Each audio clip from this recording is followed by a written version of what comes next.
स्वयं बुद्ध ही होंगे। बिना बुद्ध के तो बौद्ध धर्म का कल्पना ही नहीं किया जा सकता। तो पहले रत्न कौन है? पहले रत्न है स्वयं बुद्ध, स्वयं बुद्ध है पहले रत्न। दूसरे रत्न कौन है? बुद्ध के विचार यानी कि धर्म, बुद्ध के विचार यानी कि धर्म। तीसरा रत्न कौन है? तीसरा रत्न है संघ। तीसरा रत्न कौन है? संघ। माने बुद्ध पहले रत्न, बुद्ध के द्वारा दिया गया विचार जो कि धम्म पद में दिया गया, अभी आगे देखेंगे हम लोग। धम्म में पूरे बुद्ध के विचार दिए गए हैं, अच्छे अच्छे विचार, क्योंकि बुद्ध के विचारों पर ही संघ चल रहा है।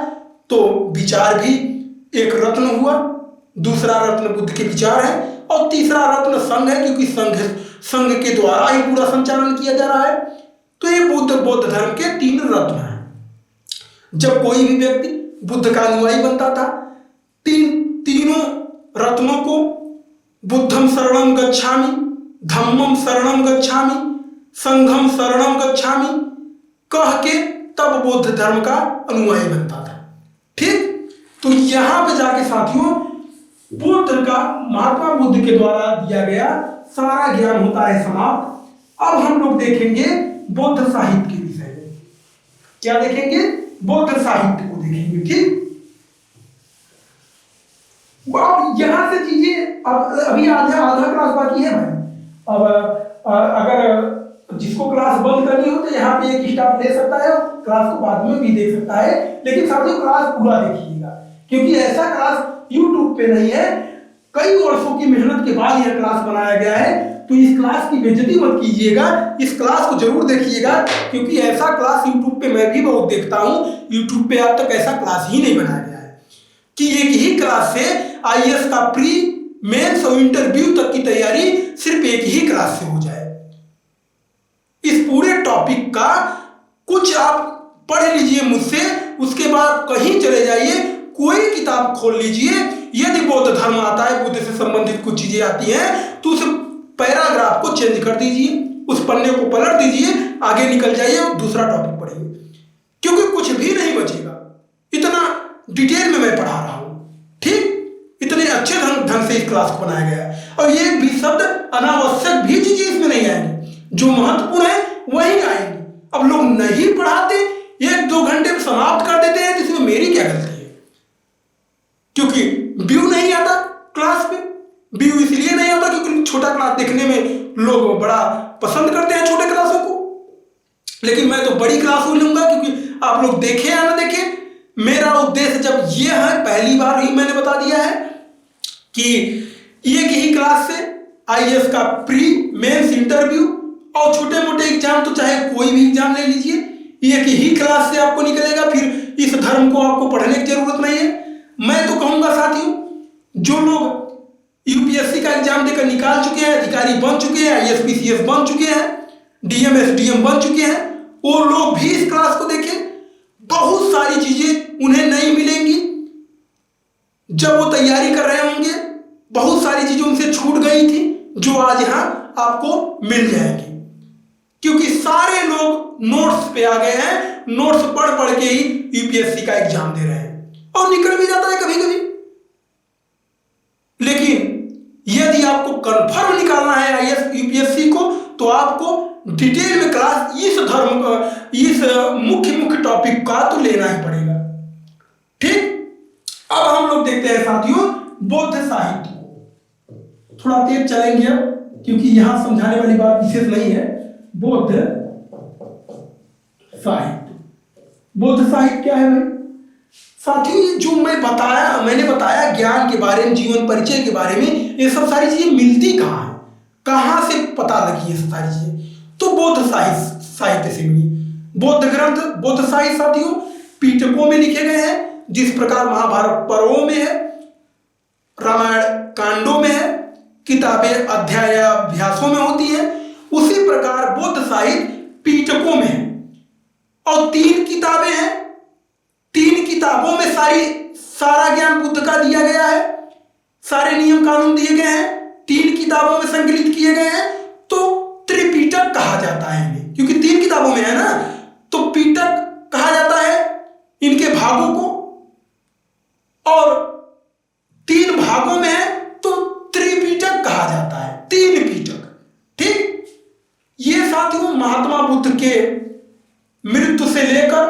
निर्माण से लेकर प्रथम शताब्दी यानी कि चतुर्थ बौद्ध संगीति तक लिखी गई थी या संकलित की गई थी ये किताबें। अब इन किताबों को हम लोग थोड़ा डिटेल में देखेंगे कि ये किताबें हैं कौन किताबें। पहला है साथियों विनय पिटक। पहला क्या है? विनय पिटक। विनय पिटक। विनय पिटक में साथियों क्या दिया गया है? तो इसमें दिया गया है विधि निषेध, संघ से संबंधित नियम कानून और दैनिक जीवन से संबंधित नियम कानून। इसके साथियों कुल विनय पिटक के 4 भाग हैं। कौन कौन 4 भाग है भाई? तो पहला भाग है इसका पातिमोक्ष। पहला भाग है पातिमोक्ष। पातिमोक्ष या प्रतिमोक्ष। प्रतिमोक्ष दोनों नाम इसी के हैं। इसमें क्या दिया गया है? तो इसमें साथियों विधि निषेध के बारे में दिया गया है। विधि निषेध के बारे में इसमें दिया गया है। मतलब ये है कि क्या करना है क्या नहीं करना है, ये सब सारी चीजें इस पातिमोक्ष में बताई गई है।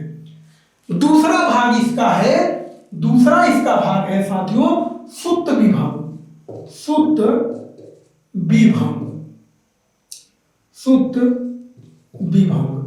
सुत्त विभंग इसका दूसरा भाग है। यह साथियों 2 भागों में है। पहला है महाविभंग।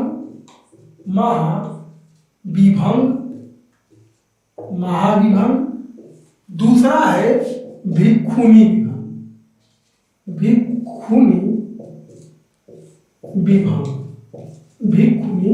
विभंग। ठीक, इन दोनों में साथियों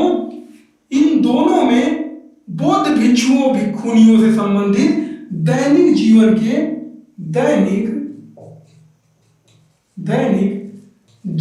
के नियम कानून दिए गए हैं। दैनिक जीवन से संबंधित नियम कानून दिए गए हैं। मतलब भिक्षुणी विभंग में भिक्षुणियों से संबंधित और महिलाओं से संबंधित कि महिलाओं को संघ में कैसे रहना कैसे नहीं रहना है। और महाविभंग में पुरुषों से संबंधित दैनिक जीवन से, मतलब सुबह से शाम तक क्या करना है, कब उठना है, कब जागना है, क्या करना है, कहाँ भिक्षा मांगना है, ये सब सारी चीजें इसी में दी गई हैं सुत्त विभंग में, महाविभंग और भिक्षुणी विभंग में। तीसरा इसका पाठ है साथियों, तीसरे पाठ का इसका नाम है तीसरे पाठ का नाम है इसका विभंग। तीसरा पाठ है इसका तीसरा पाठ है इसका खंडक। तीसरा पाठ है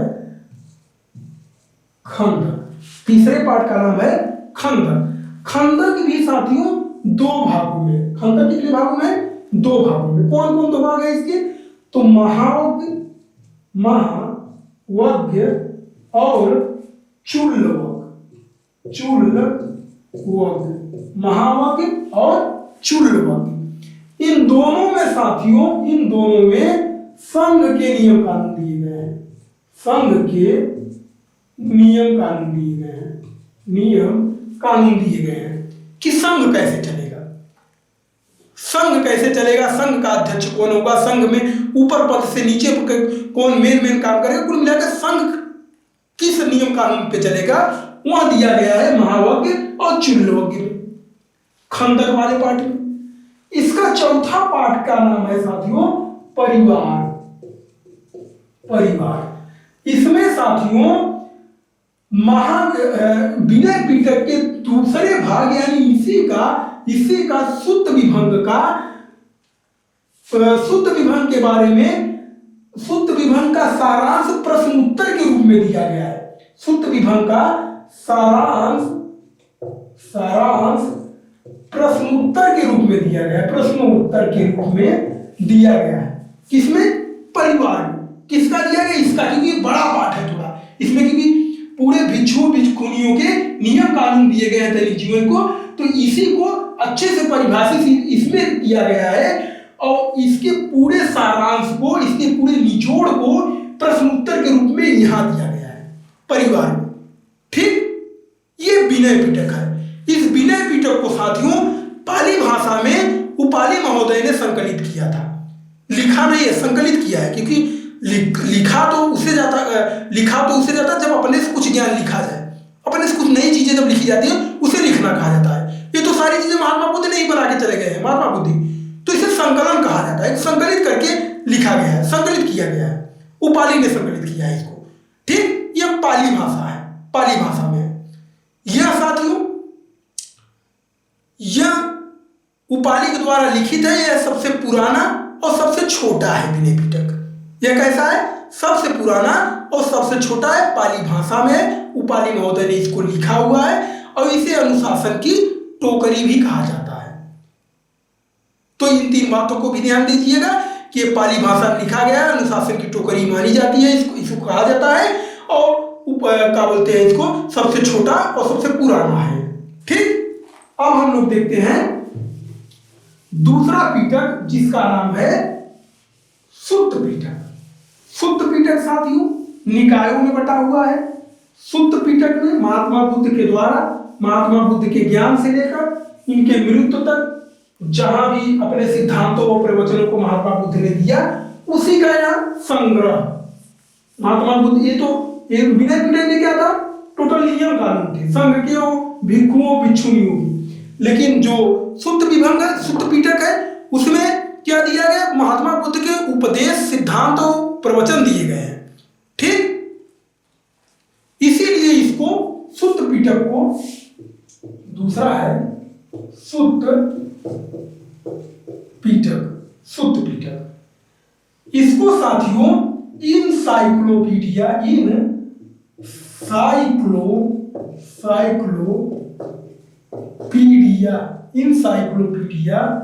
भी कहा जाता है, यानी कि विश्व ज्ञान कोश कहा जाता है, विश्व ज्ञान कोश कहा जाता है किसको? सुत्त पिटक को, क्योंकि इसमें बहुत अच्छी बातें बताई गई हैं।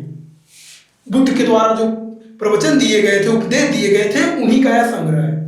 यह निकायों में बटा हुआ है। यह इसके भी साथियों कुल 5 भाग है। इसके कितने भाग हैं? 5 भाग है। पहला भाग क्या है? पहला भाग है इसका दीर्घ निकाय। पहला क्या है? दीर्घ निकाय। दीर्घ निकाय पहला भाग क्या है? दीर्घ निकाय। दीर्घ निकाय, निकाय का मतलब क्या है? समूह। निकाय का मतलब क्या होता है? समूह। दीर्घ निकाय पहला है। दीर्घ निकाय में क्या दिया गया है? तो महात्मा बुद्ध के द्वारा जो लंबे आख्यान थे, लंबे प्रवचन थे। दीर्घ का मतलब क्या होता है? बड़ा। हस्व स्वर्ग, दीर्घ स्वर्ग आप लोगों ने हिंदी में पढ़ा होगा। दीर्घ स्वर्ग 2 मात्रा वाले, हस्व स्वर्ग 1 मात्रा वाला, प्लुत स्वर्ग 3 मात्रा वाले। तो दीर्घ का मतलब ही बड़ा होता है। ठीक, तो दीर्घ निकाय, दीर्घ निकाय में क्या दिया गया है? बड़े आख्यान, बड़े प्रवचन दिए गए हैं महात्मा बुद्ध के द्वारा। दूसरा पार्ट क्या है? दूसरा भाग है इसका मंझिम निकाय। मंझिम निकाय, मंझिम निकाय। अब इसमें नाम से स्पष्ट है कि इसमें मध्यम आख्यान और प्रवचन दिए गए होंगे महात्मा बुद्ध के द्वारा। इसी मंझिम निकाय में साथियों महात्मा बुद्ध ने जब घर को त्यागा था तो उस घटना को महाभिनिष्क्रमण कहा गया था। वहां इसी मंझिम निकाय में बताया गया है, शुरू में ही मैंने बताया है। ठीक, तीसरा इसका भाग है संयुक्त निकाय। संयुक्त निकाय इसमें क्या दिया गया है? 13 साथियों विषयगत छोटे पाठ इसमें दिए गए हैं। विषयगत छोटे पाठ, विषय के अनुसार छोटे पाठ इसमें दिए गए हैं, संख्या के अनुसार नहीं। चौथा है अगुत्तर निकाय।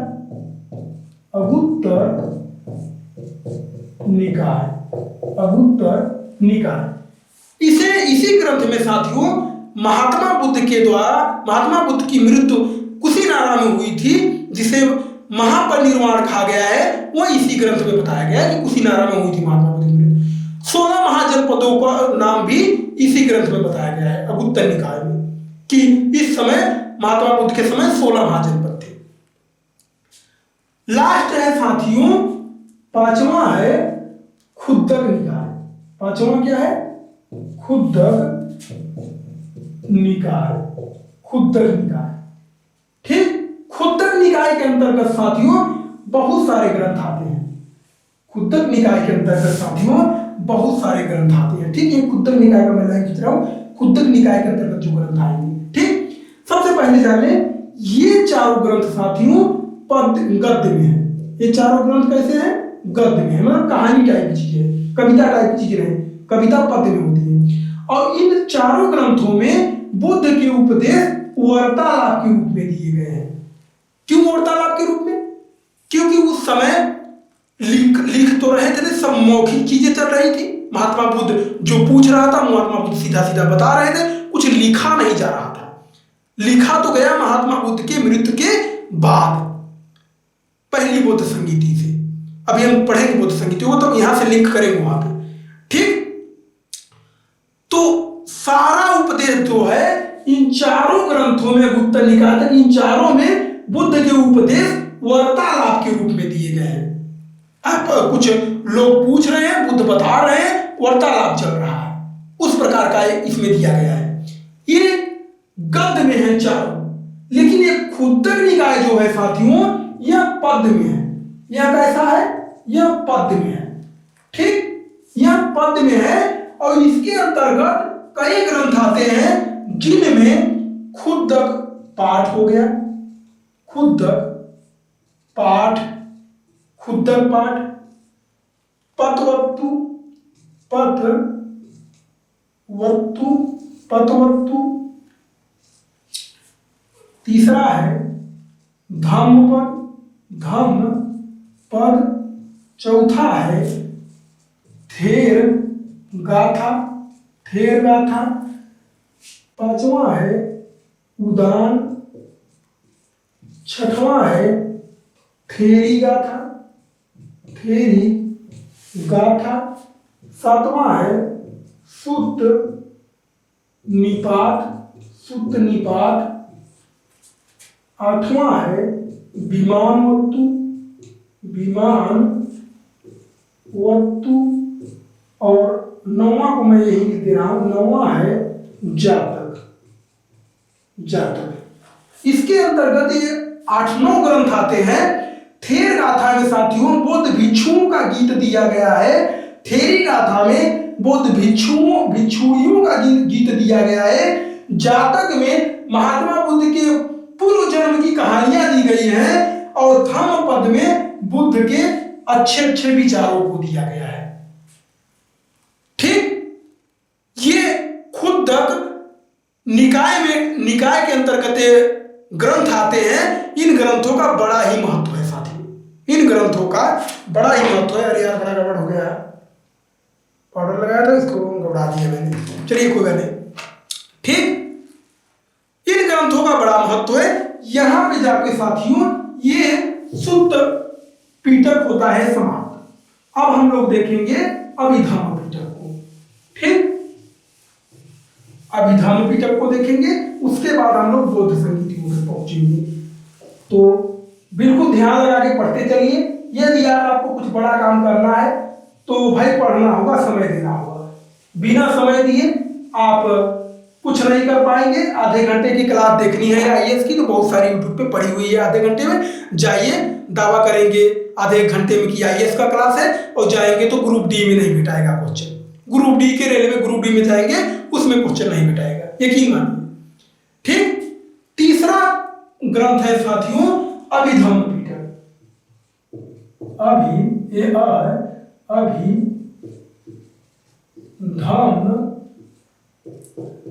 पीटक, अभिधम्म पीटक, ठीक। अभिधम्म पीटक में साथियों महात्मा बुद्ध के दार्शनिक सिद्धांतों को दिया गया है। दार्शनिक सिद्धांत दिए गए हैं, दार्शनिक सिद्धांत दिए गए, फिलोसफिकल चीजें दी गई हैं, दर्शन शास्त्र की चीजें बताई गई हैं इसमें। किसमें? अभिधम्म पीटक में। यह पीटक सबसे लास्ट में लिखा गया था, तृतीय बौद्ध संगीति में, मोगालीपुत्र तिस्म के द्वारा। यह साथियों अभिधम्म पीटक भी अभिधम्म पीटक 7 भागों में विभाजित है। अभिधम्म पिटक कितने भागों में विभाजित है? 7 भागों में। 7 भागों में अभिधम्म पिटक 7 भागों में विभाजित है। अभिधम्म का मतलब होता है साथियों उच्च शिक्षण। अभि का मतलब ही उच्च होता है, तो अभिधम्म पिटक का मतलब हुआ उच्च शिक्षण। इसे मौगालिक 39 में लिखा था और यह संस्कृत भाषा में। पहले 2 सुत्त पिटक विनय पिटक किसमें थे? पाली भाषा में थे। ठीक, इसका पहला पाठ जो है साथियों उसका नाम है धम्म संगीढ़ी। धम्म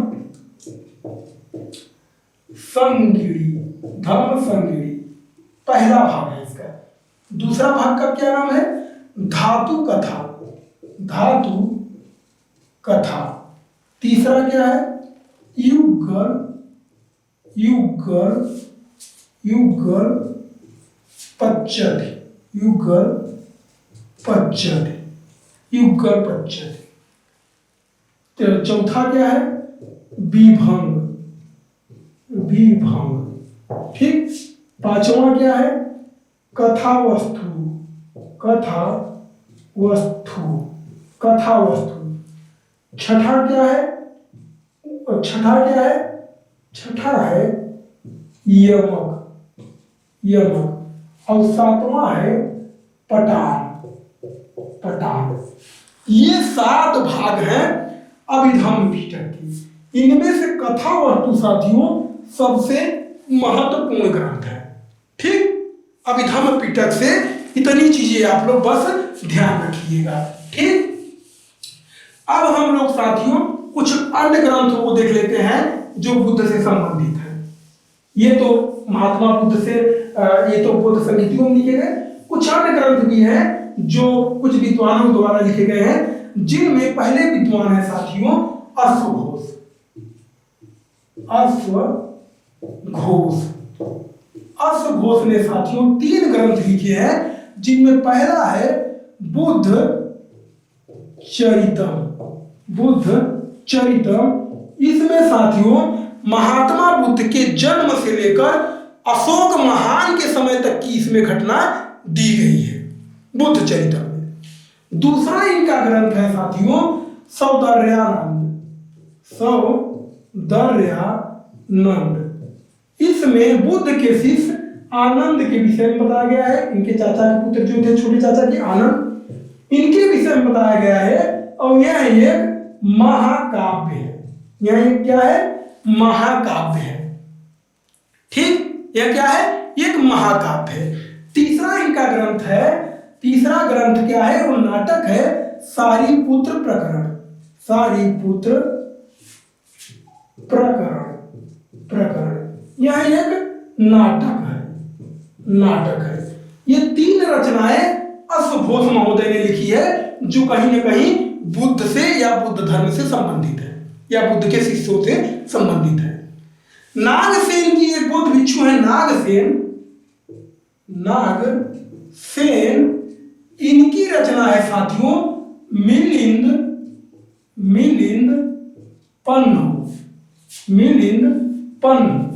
इस ग्रंथ में साथियों यूनानी शासक मिनांडर और नागसेन जो कि लिख रहे हैं, ये नागसेन के बीच वार्तालाप को बताया दिखाया गया है मिलिंद पन्नु में। सिंहली अनुश्रुतियों में, मतलब श्रीलंका साइड में जो लिखी गई सिंहली अनुश्रुतियों में, सिंहली अनुश्रुतियों में दीपवंश, दीपवंश और महावंश नाम की भी रचनाएं हैं।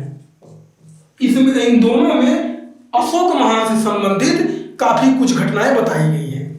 ये कुल साहित्यिक रचनाएं महात्मा बुद्ध से संबंधित हैं या तो बौद्ध धर्म से संबंधित हैं। ठीक, यहां पे जाके साथियों बौद्ध धर्म से संबंधित साहित्य के बारे में कहानी होती है समाप्त।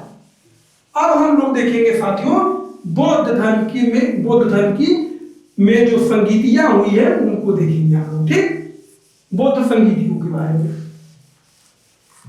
तो यहां पे भी ब्रेक आप ले सकते हैं, लेकिन मैं तो कंटिन्यू चलता रहूंगा। बौद्ध संगीतियां, बौद्ध संगीत, बौद्ध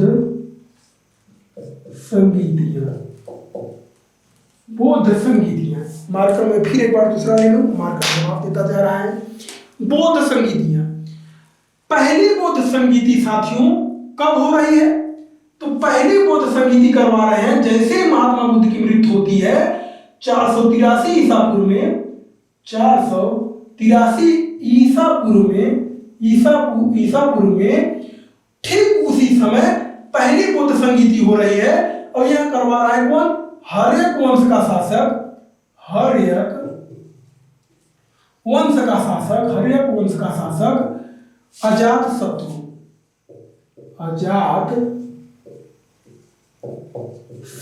अजातशत्रु करवा रहे हैं। इसके अध्यक्ष हैं कौन है? तो अध्यक्ष है महाकश्यप। अध्यक्ष कौन है? महाकश्यप। अध्यक्ष में शासक सब नहीं लिख रहा हूं क्योंकि मैं बताता ही चल रहा हूं कि अजातशत्रु शासक है, हर्यक वंश है और महाकश्यप अध्यक्ष है। हो कहां रहा है? तो यह हो रहा है साथियों राजगृह में, क्योंकि राजगृह ही राजधानी है अजातशत्रु की। राजगृह में एक सप्तपर्णी गुफा है, सप्तपर्णी गुफा, इसी में हो रहा है यह पहली बौद्ध संगीति। इसी बौद्ध संगीति में साथियों उपाली और आनंद को बुलाया गया था और बौद्ध की शिक्षाओं को संकलित किया गया था सूत्र पिटक विनय पिटक में, इसी पहली बौद्ध संगीति में। ठीक, क्योंकि अभी तक सारा ज्ञान मौखिक चल रहा था महात्मा बुद्ध के द्वारा, अब चीजों को लिखवाया जा रहा है, संकलित करके लिखवाया जा रहा है। क्योंकि देखा होगा अजातशत्रु ने, भाई ऐसे तो अगर लिखा नहीं जाएगा, संकलित नहीं किया जाएगा तो इतना अच्छा ज्ञान धीरे धीरे कई पीढ़ियों बाद समाप्त हो जाएगा। तो बहुत अच्छा काम किया अजातशत्रु ने और उसे संकलित करवा दिया। दूसरी बौद्ध संगीति साथियों ठीक इस संगीति के 100 वर्ष बाद हुई, ठीक इस संगीति 100 वर्ष बाद हुई, यानी कि 383 ईसा पूर्व में हुई, 383 ईसा पूर्व में हुई। यह करवाया शिशु नागवंश के शासक काला अशोक ने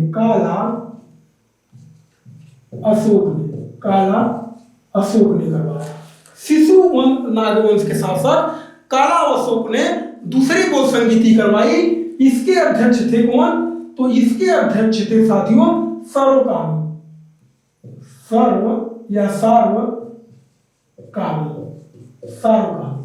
ये सार्वकामी कहीं आपको देखने को मिलेगा, कहीं साफ कमीर मिलेगा। जितनी किताबें पढ़ेंगे उतने नाम इसके मिलेंगे, लेकिन सार्वकामी शुरू होगा स से ही, तो सार्वकामी याद रखिएगा। यह संगीति साथियों इसलिए बुलवाई गई क्योंकि 100 वर्ष महात्मा बुद्ध को मृत्यु के हो चुके हैं और अब तक बौद्ध भिक्षुओं में मतभेद होना शुरू हो चुका है।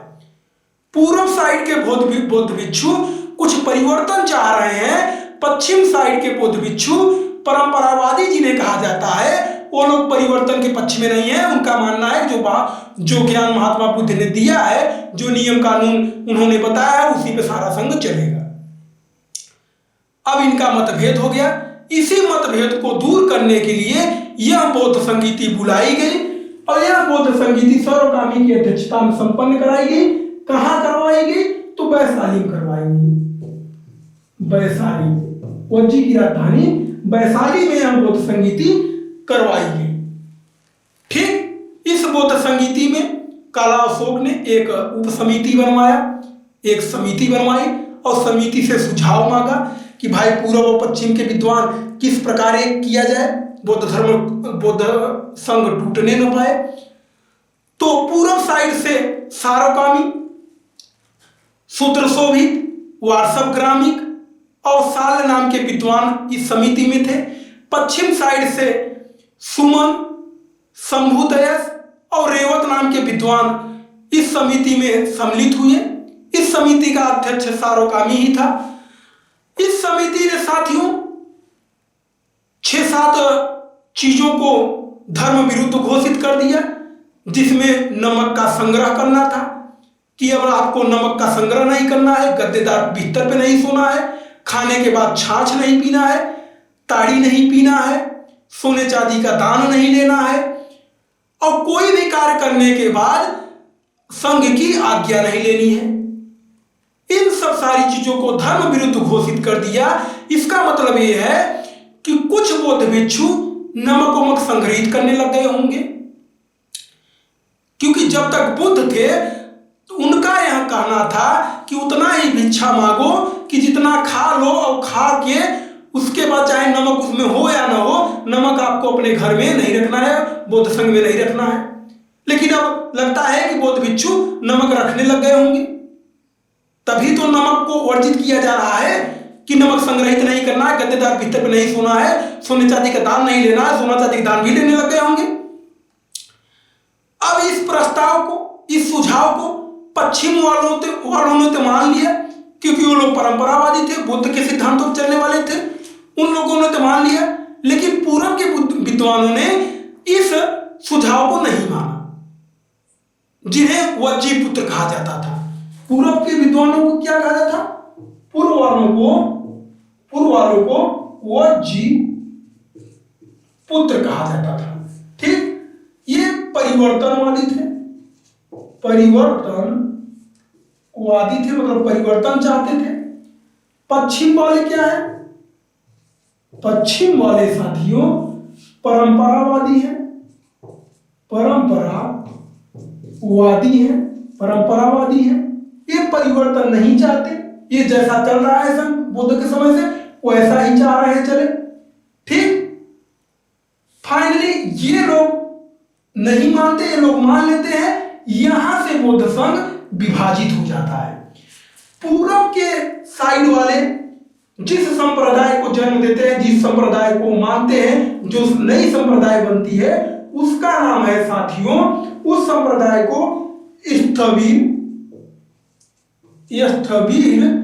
या थेरवाद कहा जाता है, थेरवाद कहा जाता है। पश्चिम वालों का जो अच्छा सॉरी ये जो है ये इधर आएगा, पश्चिम वाला उल्टा मैं लिख रहा हूं, स्थविर या थेरवाद इन्हें कहा गया, थेरवाद इन्हें कहा गया। ठीक, ये द है थेरवाद। ये जो परिवर्तनवादी है इन्हें महासंघिक कहा गया,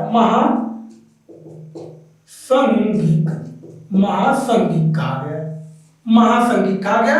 इसे सार्वत्रिकवादी भी कहा जाता है, सार्वत्रिकवादी आधा सा होगा, सार्वत्रिकवादी भी महासंघिक को ही कहा जाता है, और स्थविर को थेरवाद कहा जाता है। अब ये पूर्वी और पश्चिम विद्वान स्पष्ट रूप से दो संप्रदायों में बट गए। ठीक, यहां पे बौद्ध संगीति होती है समाप्त। इसके बाद साथियों तीसरी बौद्ध संगीति होती है 255 ईसा पूर्व में, जो कि अशोक महान करवाते हैं। कब होती है? 255 ईसा पूर्व में तीसरी बौद्ध संगीति होगी, अशोक महान करवाएंगे। अब इसको हम लोग देखेंगे। तीसरी बौद्ध संगीति कौन करवा रहा है? 255 ईसा पूर्व में कौन करवा रहे हैं? मौर्य वंश के शासक अशोक महान। ठीक, इसका अध्यक्ष कौन है? इसका अध्यक्ष है मोगाली पुत्र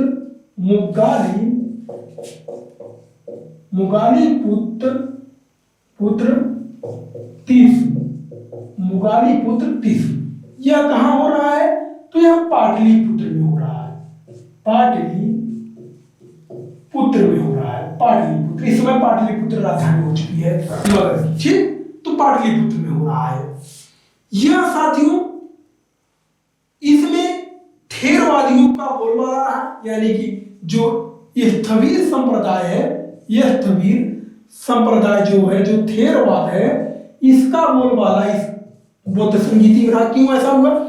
क्योंकि जो अशोक महान है ये बुद्ध के अनुयायियों के तो अनुयायी बनेंगे नहीं, ये महात्मा बुद्ध के अनुयायी बनेंगे, और महात्मा बुद्ध के सिद्धांतों पर चलने वाले परंपरावादी हैं, थेरवादी हैं। तो थेरवादियों का ही बोलबाला इस बौद्ध संगीति में होगा।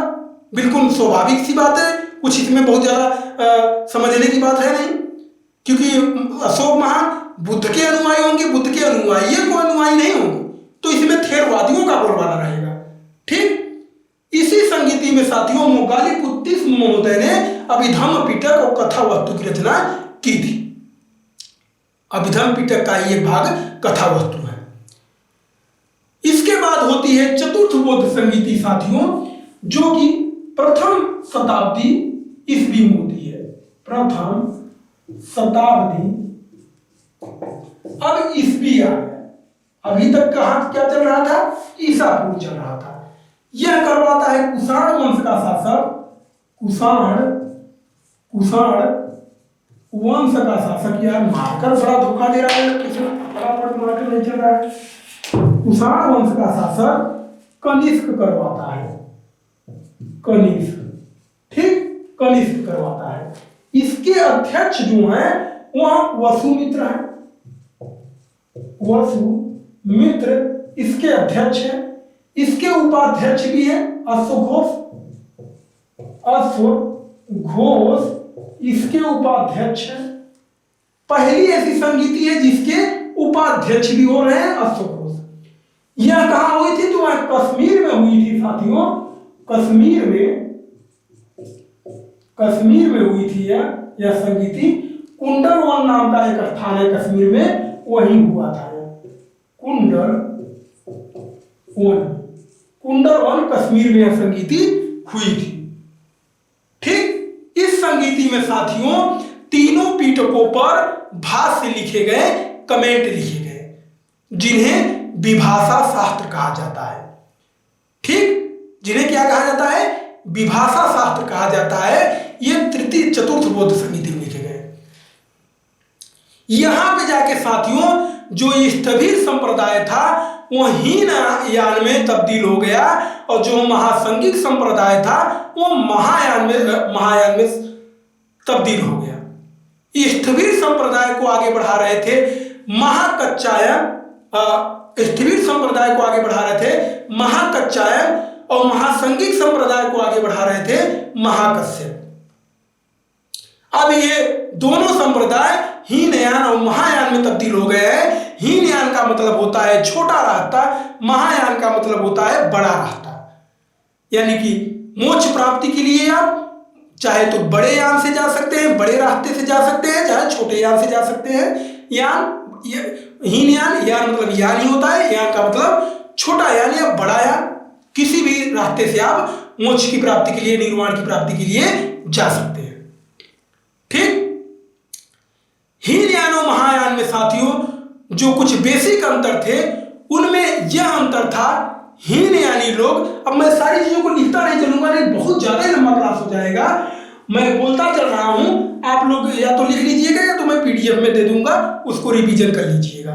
ठीक, हीनयानियों का मानना था कि जिनको निर्वाण प्राप्ति के लिए स्वयं साधना के माध्यम से निर्वाण प्राप्ति किया जाए, ये हीनयानियों का मानना था। जबकि महायान शाखा का मानना था कि जिनको निर्वाण मिल चुका है वह दूसरों की निर्वाण प्राप्ति में सहायता करें।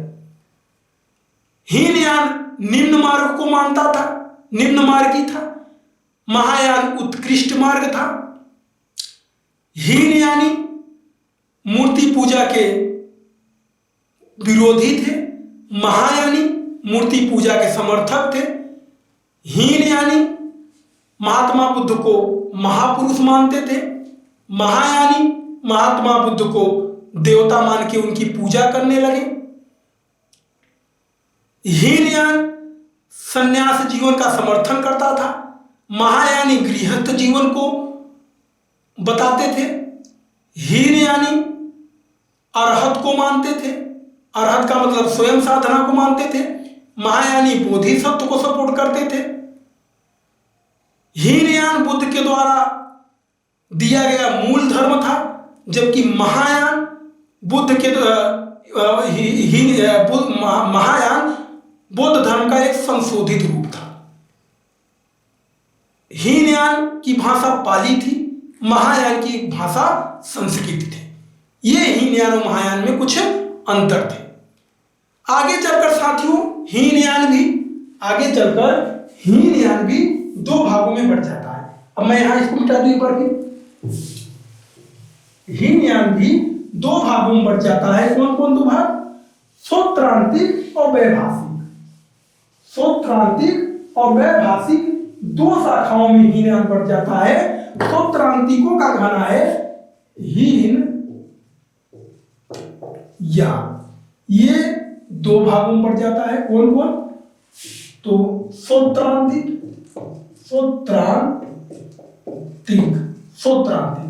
ये विभाषा शास्त्र पर आधारित है, विभाषा शास्त्र पर आधारित है, विभाषा शास्त्र पर आधारित है, वही जो चतुर्थ बौद्ध संहिता में लिखी गई।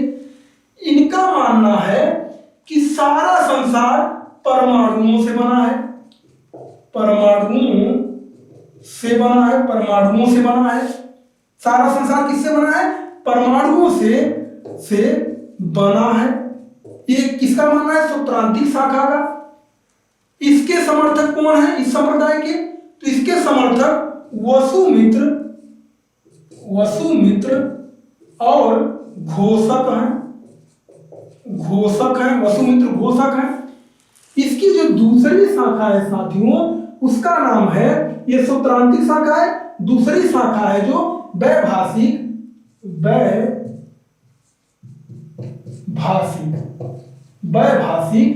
यह सुत्त पीटक से संबंधित शाखा है, सुत्त पीटक पर आधारित शाखा है।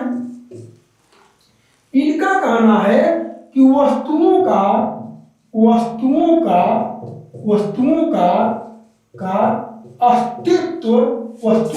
अस्तित्व प्रत्यक्ष न होकर हमारे मन के विकल्प मात्र है। क्या है?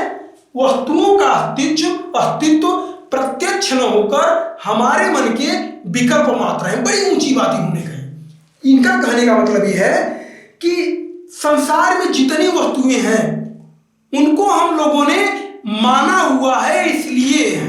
जैसे मैं कह दूं, कोई बच्चा जन्म ले और उसे एक कमरे में बंद कर दिया जाए, उसे कभी भी कुछ दिखाया ही न जाए, और उसे 30-40 वर्ष का जब हो जाए, बड़ा हो जाए मतलब, तो उसको इस कमरे में मेरे ले आया जाए और पूछ लिया जाए कि यह क्या है, ये बोर्ड को दिखाकर पूछा जाए कि यह क्या है, तो क्या वहां बच्चा यह बता पाएगा कि यह बोर्ड है? कभी नहीं बता पाएगा, क्योंकि उसने कभी देखा ही नहीं है इस चीज को, कभी समझा ही नहीं है। कैमरे को पूछेंगे, बिल्कुल नहीं बता पाएगा, कुछ भी नहीं बता पाएगा। मतलब ये है साथियों कि जो वस्तुएं हम लोग देख रहे हैं, जिनको हम लोग कैमरा, बोर्ड और घर द्वार मान रहे हैं, ये सब सारी चीजें हमारे मन के विकल्प मात्र है। हमारे मन में ही उत्पत्ति के, ये कहिए कि उत्पन्न होने की एक कटघरियां टाइप चीजें हैं कि हमारे मन में चीजें आ रही हैं। कुछ हमारे अनुभव के कारण, हमारे पूर्व ज्ञान के आधार पे चीजों को हम लोगों ने समझा है, उनके आधार पे हम लोग चीजों का नाम लेते हैं और चीजों को बताते हैं। असलियत में तो यह कैमरा एक ठोस वस्तु है, यह आप पकड़ेंगे तो ठोस वस्तु है। आप अगर नहीं जानते होंगे तो इसको कहेंगे भाई ये बड़ी ठोस है, कोमल नहीं है, ये पानी तो नहीं है, बड़ी ठोस वस्तु है, ये कहेंगे आप। ठीक? तो वस्तुओं का अस्तित्व प्रत्यक्ष न होकर हमारे मन के विकल्प मात्र है, ये पता है वैभाषिक शाखा में। इसी प्रकार साथियों, ये जो महायान शाखा है, यह भी दो भागों में बढ़ जाती है। ये तो ही नाम बढ़ी थी, महायान भी दो भागों में बढ़ जाती है। कौन कौन दो भाग? तो पहला भाग है विज्ञानवाद। पहला भाग क्या है? विज्ञानवाद। और दूसरा भाग, अच्छा संगीतियों को मिटा दे रहा हूं, नहीं तो आप संगीतियां समझेंगे। पहला भाग क्या है? महायान शाखा जो है, महायान मार्कर से बिल्कुल न्यू मार्कर है, फिर भी नहीं चल रहा है। महायान बिल्कुल चल ही नहीं रहा है। महायान शाखा जो है साथियों, यह भी दो भागों में बढ़ जाती है। कौन कौन दो भाग है? अब धीरे धीरे थोड़ा लिखेंगे। कौन कौन? पहला है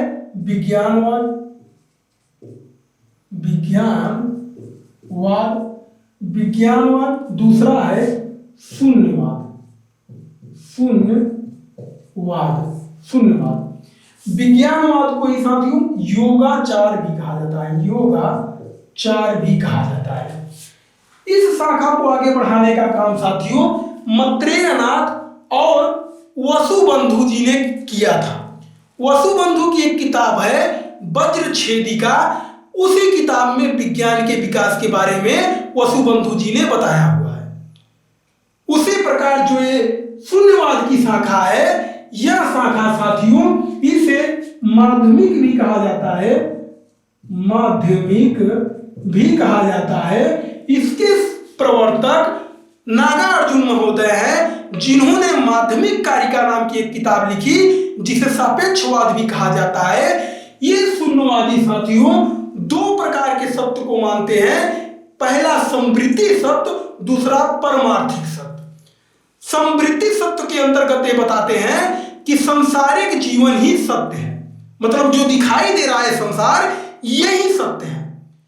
परमार्थिक जीवन में, परमार्थिक सत्य में लोग बताते हैं कि एक ऐसा भी सत्य है जो हमारे तर्क और बुद्धि से परे है, जिसकी मतलब अभी खोज हुई ही ना हो, जिसको अभी जाना ही ना गया हो। जैसे यूनिवर्स के बाहर मल्टीवर्स है, मल्टीवर्स के बाहर पता नहीं क्या है, क्या हम लोग देख पा रहे हैं? इस समय अमेज़न के जंगल में कुछ पेड़ों से पत्ते गिर रहे हैं, क्या हम लोग देख पा रहे हैं? तो क्या नहीं देख पा रहे हैं? तो क्या पत्ते नहीं गिर रहे हैं?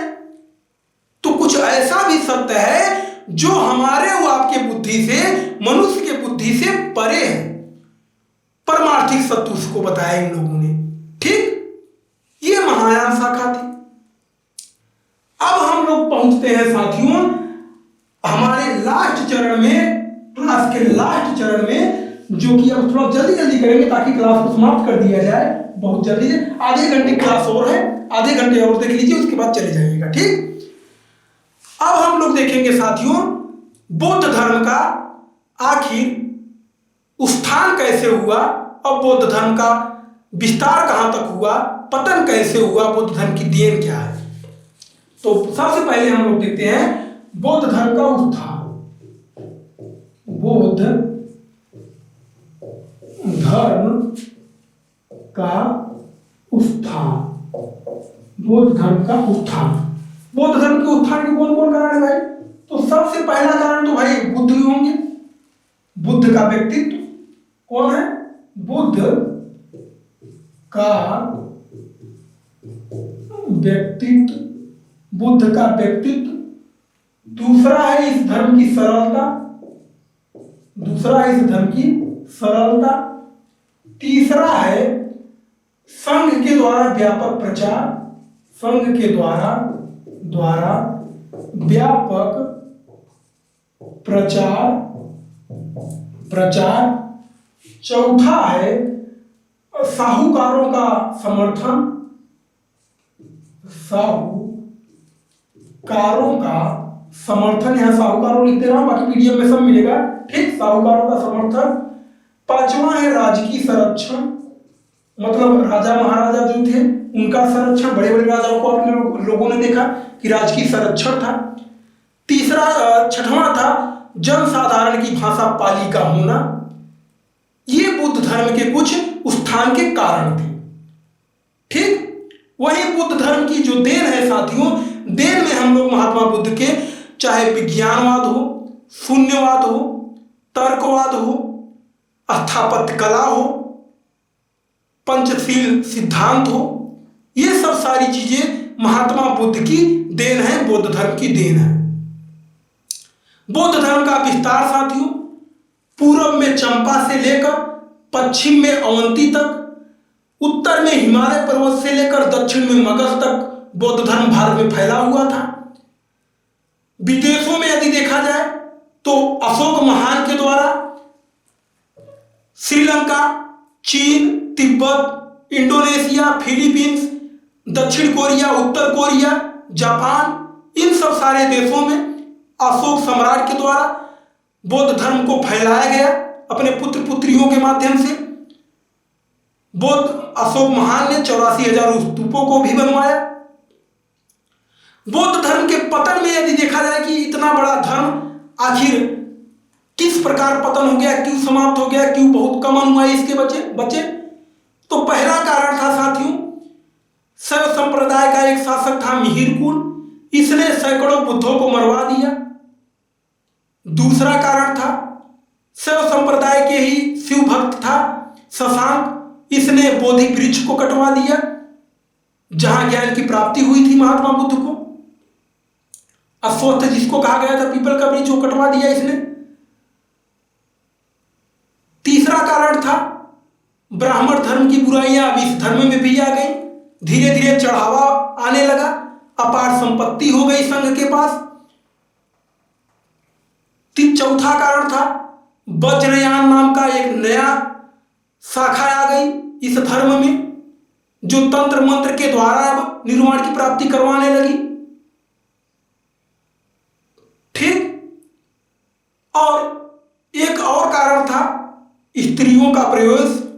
जब महात्मा बुद्ध से विनती की थी आनंद ने प्रजापति को भिक्षुणी बनाने के लिए, तो महात्मा बुद्ध ने कहा था कि आनंद, अभी तक तो मेरी उम्मीद थी कि यह धर्म 1000 वर्षों तक चलता, लेकिन स्त्रियों के आने से इस संघ में हमारा धर्म यानी कि बौद्ध धर्म 500 वर्षों से ऊपर नहीं चलेगा, ऐसा महात्मा बुद्ध ने स्वयं कहा था।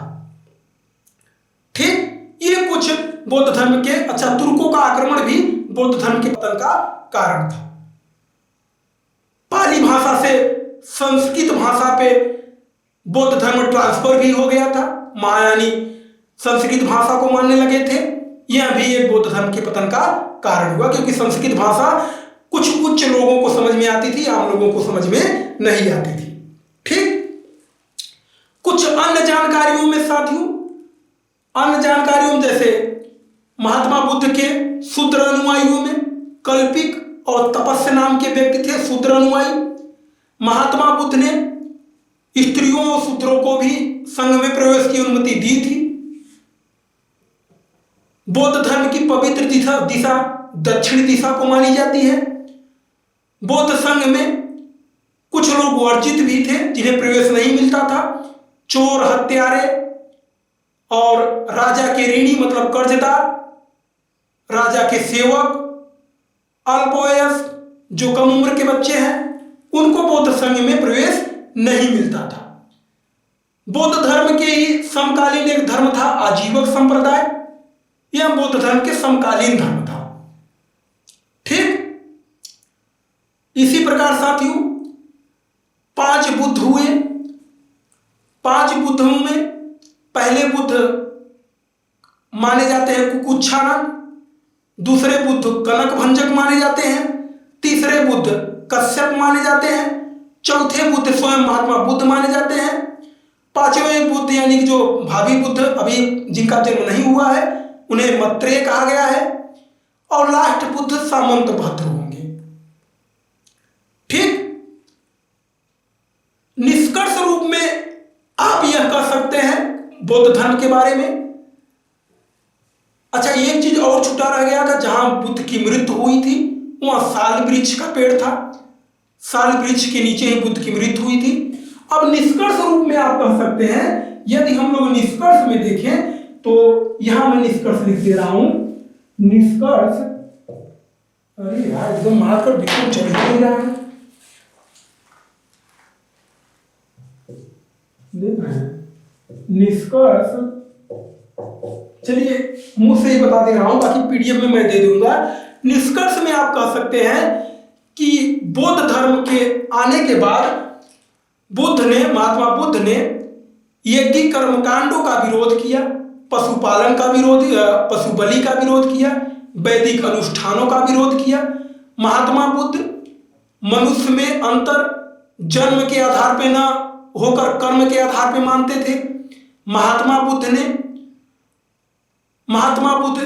कठोर तपस्या और गृह त्याग यानी सन्यासी जीवन के पक्ष में भी नहीं थे। भले उन्होंने सन्यास लिया था, लेकिन महात्मा बुद्ध सन्यास के पक्ष में बिल्कुल नहीं थे।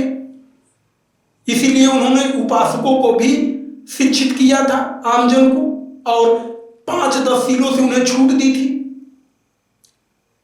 ठीक, तो ये कहानी थी साथियों पूरे बौद्ध धर्म की। कुछ छूटा बीटा होगा क्योंकि काफ़ी लंबा कंटेंट था, कोई मेरे पास कुछ नोटबुक तो है नहीं, मैं सारी चीज़ों को बस अपने तैयारी के हिसाब से ही बता रहा हूँ। जो कुछ चीज़ें अगर इक्का दुक्का छुट्टी, हालांकि कुछ चीज़ें छूटी नहीं है मुझसे, फिर भी अगर छुट्टी होंगी तो अभी भगवान महावीर स्वामी की क्लास को जब मैं लूँगा तो क्या 2 चीज़ें अगर छुट्टी होंगी तो उसमें मैं चर्चा कर दूंगा। ठीक, बाकी क्लास आपको कैसी लगी जरूर बताइएगा। यह क्लास आप लोग, यदि आप लोगों ने पूरा देखा होगा तो आप लोगों को बहुत बहुत धन्यवाद। और थोड़ी लंबी क्लास जरूर थी साथियों, लेकिन यदि इन टॉपिकों पर आप लंबी क्लासें नहीं लेंगे तो आप कहीं ना कहीं पीछे हो जाएंगे। तो क्लास को शेयर करते चलिए, हनुमान GIS क्लासेस को सब्सक्राइब कर लीजिए, क्योंकि यहाँ पे सारे टॉपिक डिटेल में ही पढ़ाए जाएंगे और हर विषय पढ़ाए जाएंगे, लगभग हर विषय पढ़ाए जाएंगे। ठीक, तो जय सिया राम साथियों, और क्लास को शेयर करते चलिए, अपने भाई बहनों को बताते चलिए। जय Siya Ram, good night, bye bye.